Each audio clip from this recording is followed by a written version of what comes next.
परिचय। छात्रों, हम सभी सरल रेखाओं के बारे में जानते हैं। क्या कोई बता सकता है कि इन्हें किसने शामिल किया? ठीक है, मैं बताता हूं। रेखा या सरल रेखा के विचार को प्राचीन गणितज्ञों द्वारा अपनाया गया। यूक्लिड उन्हीं में से एक थे। अध्यापक जी, उन्हें सरल रेखा को अपनाने की आवश्यकता क्यों पड़ी? बच्चों, नगण्य चौड़ाई और गहराई वाली सीधी वस्तुओं को प्रदर्शित करने के लिए उन्होंने सरल रेखा को अपनाया।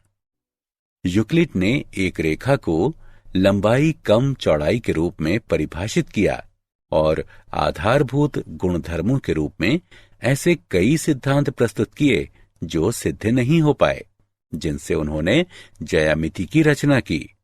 क्या आपको पता है कि हम उस ज्यामिति को क्या कहते हैं? यूक्लिड ज्यामिति। बच्चों, नगण्य चौड़ाई और गहराई वाली सीधी वस्तुओं को प्रदर्शित करने के लिए उन्होंने सरल रेखा को अपनाया। यूक्लिड ने एक रेखा को लंबाई कम चौड़ाई के रूप में परिभाषित किया और आधारभूत गुणधर्मों के रूप में ऐसे कई सिद्धांत प्रस्तुत किए जो सिद्ध नहीं हो पाए, जिनसे उन्होंने ज्यामिति की रचना की। क्या आपको पता है कि हम उस ज्यामिति को क्या कहते हैं? शाबाश, हाँ, तुम सही हो। यूक्लिड ज्यामिति। लेकिन आधुनिक गणित में रेखा की अवधारणा का उस तरीके से गहराई से संबंध है जिसके अनुसार ज्यामिति की व्याख्या की जाती है। उदाहरण के लिए, वैश्लेषिक ज्यामिति में तल में एक रेखा को प्रायः उन बिंदुओं के समूह के रूप में परिभाषित किया जाता है जिसके निर्देशांक दिए गए रैखिक समीकरण को संतुष्ट करते हैं। लेकिन आपतन ज्यामिति में एक रेखा स्वतंत्र वस्तु हो सकती है जो उन बिंदुओं के समूह से अलग होती है जो इस पर स्थित होते हैं। आइए सरल रेखाओं के बारे में और जानें।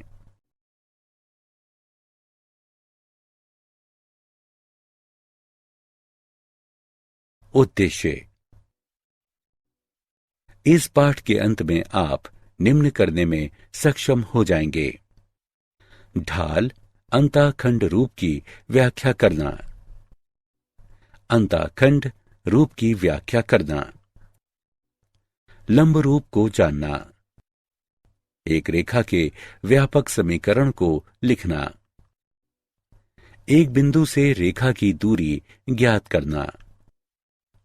दो समांतर रेखाओं के बीच की दूरी ज्ञात करना।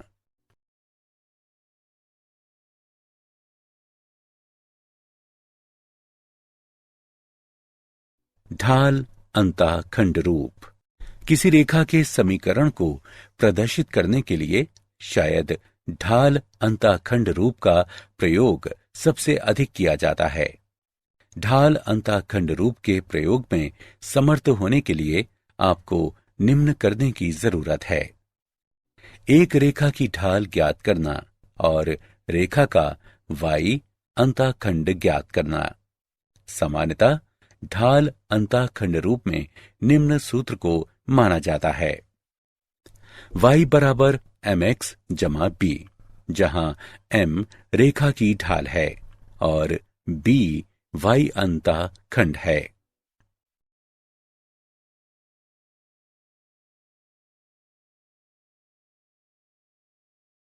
ढाल अंताखंड रूप का उदाहरण। उस रेखा का समीकरण ज्ञात करें जो y अक्ष को मूल बिंदु से ऊपर 2 इकाई की दूरी पर काटती है और x अक्ष की धन दिशा के साथ 30 डिग्री का कोण बनाती है। हल। ज्ञात है कि यदि हम m ढाल वाली कोई रेखा y अंताखंड बनाती सी है तो रेखा के समीकरण को y बराबर mx जमा c के रूप में व्यक्त किया जाता है। यहाँ C बराबर 2 और M बराबर tan 30 डिग्री, जो कि 1/वर्गमूल 3 के बराबर है। इस प्रकार दी गई रेखा का अभीष्ट समीकरण है y बराबर x/वर्गमूल 3 जमा 2। इसे हल किया जा सकता है। x घटा वर्गमूल 3y जमा 2 वर्गमूल 3 बराबर 0।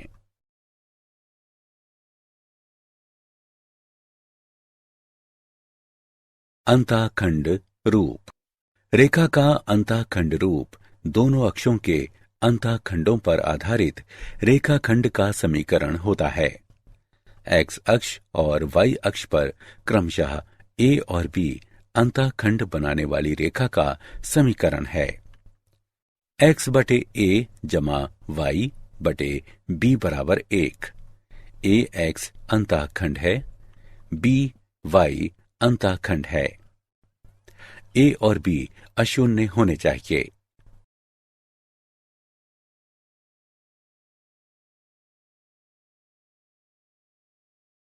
लंब रूप। किसी रेखा के समीकरण को निर्धारित करने की विधियां सामान्यतः रेखा पर एक बिंदु या बिंदुओं के बारे में किसी जानकारी पर निर्भर करती हैं। लंब रूप एक ऐसी विधि है जिसमें रेखा के किसी भी बिंदु के बारे में पहले से जानकारी की जरूरत नहीं होती है। रेखा के बारे में इसकी मूल बिंदु से दूरी तथा लंब और x अक्ष के बीच का कोण ज्ञात होता है, जहां कोण को x अक्ष की धन दिशा से वामावर्त मापा जाता है। एक सरल रेखा के समीकरण का लंब रूप है x cos अल्फा जमा y sin अल्फा घटा p बराबर 0, जहां अल्फा x अक्ष से रेखा पर मूल बिंदु से लंब के बीच का कोण है तथा p लंब की लंबाई है।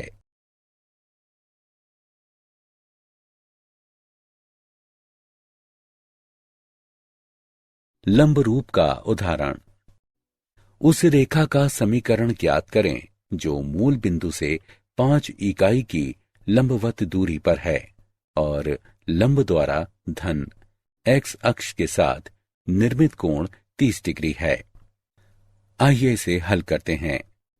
यदि p मूल बिंदु से रेखा पर डाले गए लंब की लंबाई है तथा ओमेगा लंब द्वारा x अक्ष की धन दिशा के साथ निर्मित कोण है, तो रेखा के समीकरण को इस प्रकार व्यक्त करते हैं।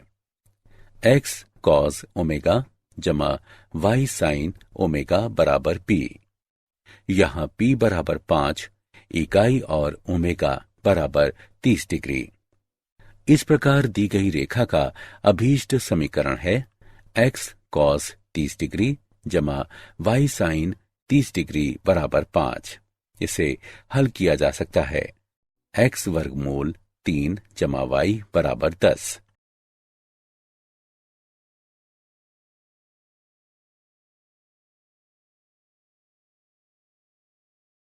रेखा का व्यापक समीकरण ax जमा by जमा c बराबर 0 रूप की कोई समीकरण जहां a और b एक साथ 0 नहीं है, व्यापक रैखिक समीकरण या रेखा का व्यापक समीकरण कहलाता है।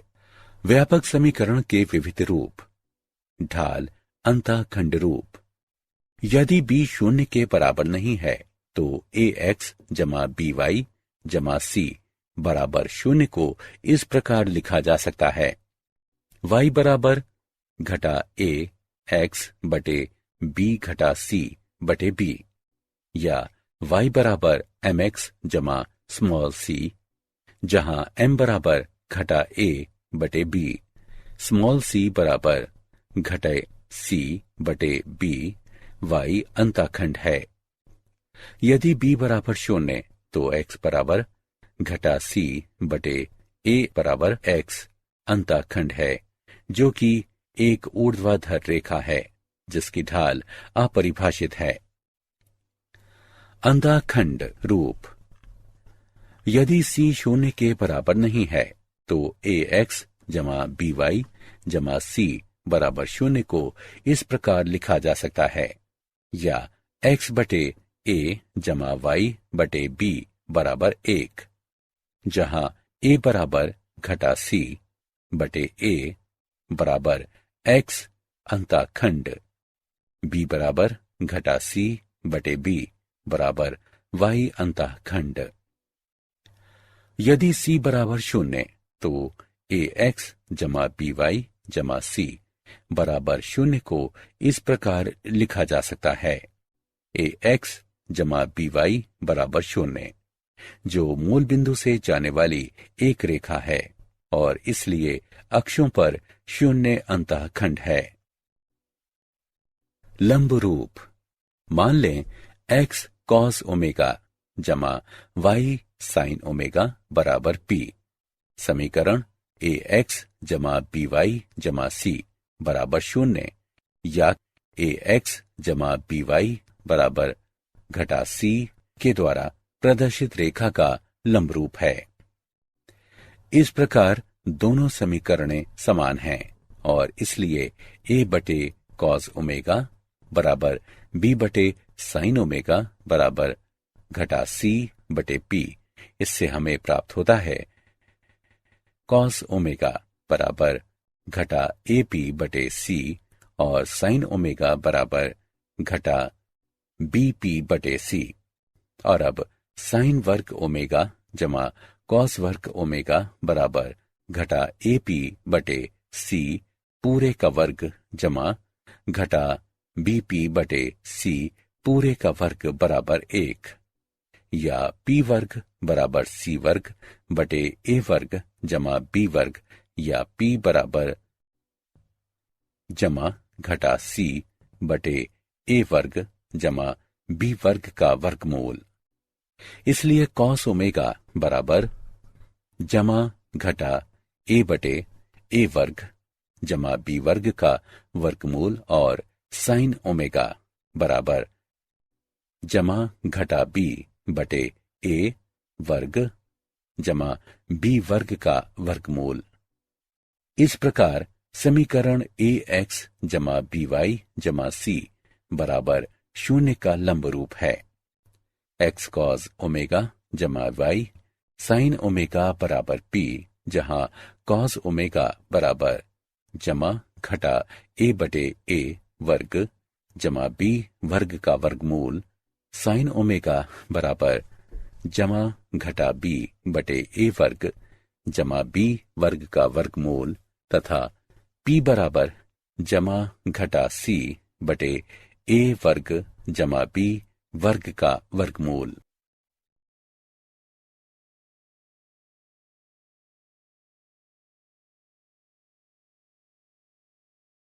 रेखा के व्यापक समीकरण का उदाहरण 3x घटा 4y जमा 5 बराबर 0 को सभी रूपों में व्यक्त करें।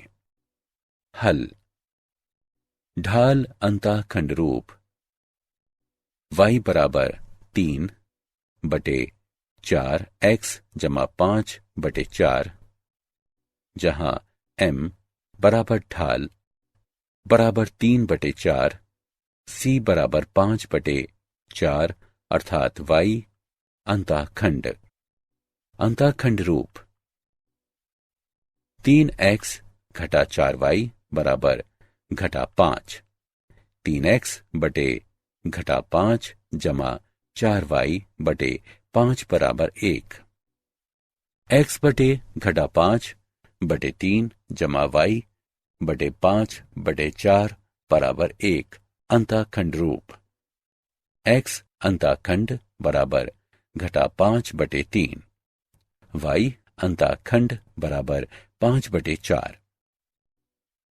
लंब रूप 3x घटा 4y बराबर घटा 5 घटा 3x जमा 4y बराबर 5, 5 से भाग करने पर घटा 3x बटे 5 जमा 4y बटे 5 बराबर 5 बटे 5 बराबर 1।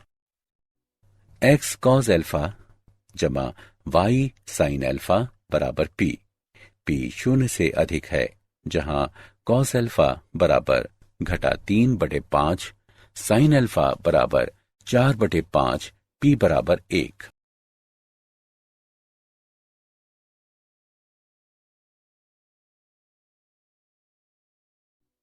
रेखा 3x घटा 4y जमा 2 बराबर 0 के समांतर और बिंदु घटा 2 3 से जाने वाली रेखा का समीकरण ज्ञात करें। हल। दी गई रेखा का समीकरण है 3x घटा 4y जमा 2 बराबर 0 या y बराबर 3x बटे 4 जमा 2/4 या y बराबर 3x बटे 4 जमा 1/2, जो y बराबर mx जमा c रूप की है। दी गई रेखा की ढाल 3/4 है। ज्ञात है कि समांतर रेखाओं की ढालें समान होती हैं, इसलिए दूसरी रेखा की ढाल है m बराबर 3/4। अब उस रेखा का समीकरण जिसकी ढाल 3/4 है और जो बिंदु घटा 2 3 से गुजरती है, 3x घटा 4y जमा 18 बराबर 0।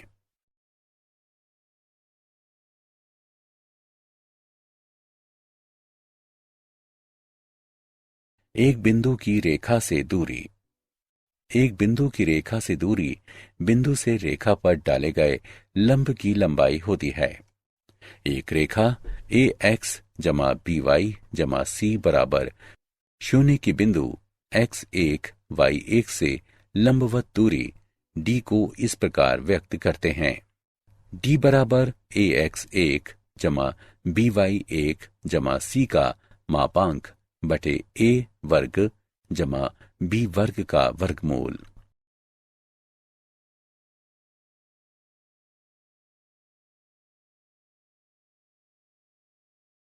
उदाहरण। बिंदु 3 घटा 5 की रेखा 3x घटा 4y घटा 26 बराबर 0 से दूरी ज्ञात करें। हल।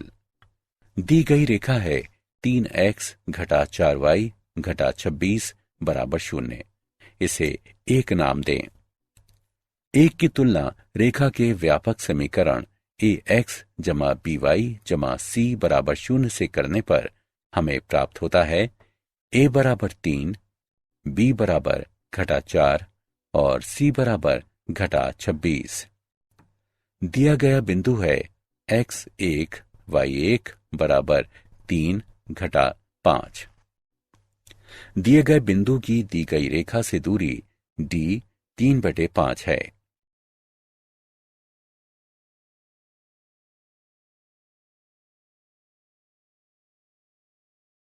दो समांतर रेखाओं के बीच की दूरी। दो समांतर रेखाओं y बराबर mx जमा c1 और y बराबर mx जमा c2 के बीच की दूरी को इस प्रकार व्यक्त करते हैं। d बराबर c1 घटा c2 का मापांक बटे 1 जमा m वर्ग का वर्गमूल। यदि रेखाएं व्यापक रूप में हों, अर्थात ax जमा by जमा c1 बराबर 0 और ax जमा by जमा c2 बराबर 0, तो उनके बीच की दूरी है d बराबर c1 घटा c2 का मापांक बटे a वर्ग जमा b वर्ग का वर्गमूल। उदाहरण। समांतर रेखाओं 3x घटा 4y जमा 7 बराबर 0 और 3x घटा 4y जमा 5 बराबर 0 के बीच की दूरी ज्ञात करें। हल। यहां a बराबर 3, b बराबर घटा 4, c1 बराबर 7 और c2 बराबर 5, इसलिए अभीष्ट दूरी है d बराबर 7 घटा 5 का मापांक बटे 3 वर्ग जमा घटा 4 वर्ग का वर्गमूल बराबर 2/5।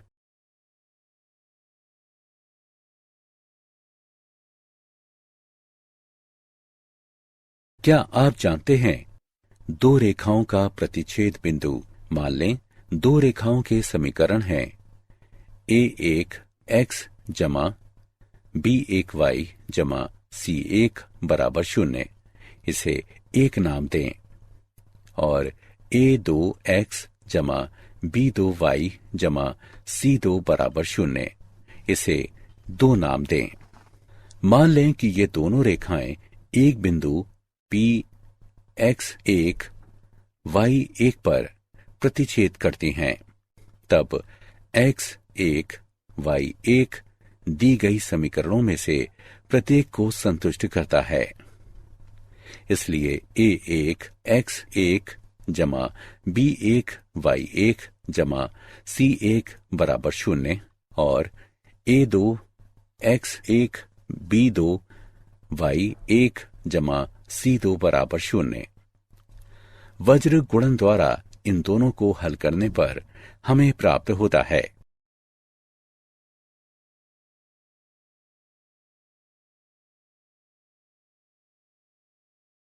यहां 1 और 2 के प्रतिच्छेद बिंदु के निर्देशांक हैं। सारांश। आइए हमने जो कुछ सीखा है उसे संक्षेप में दोहराएं। एम ढाल वाली रेखा पर बिंदु x, y और y अंतःखंड C रेखा पर स्थित होते हैं।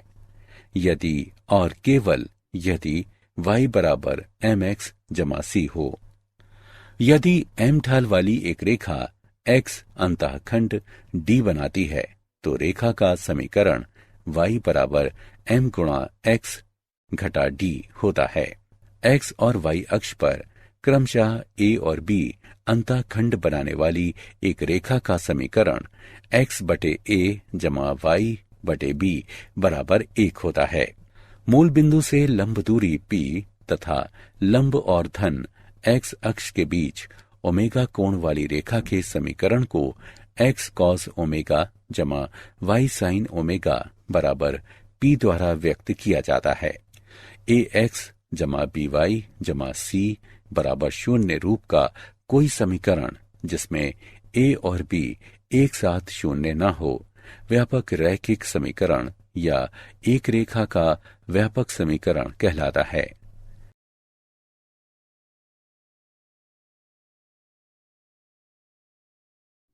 एक रेखा ax जमा by जमा c बराबर 0 की एक बिंदु x1 y1 से लंबवत दूरी को इस प्रकार व्यक्त करते हैं।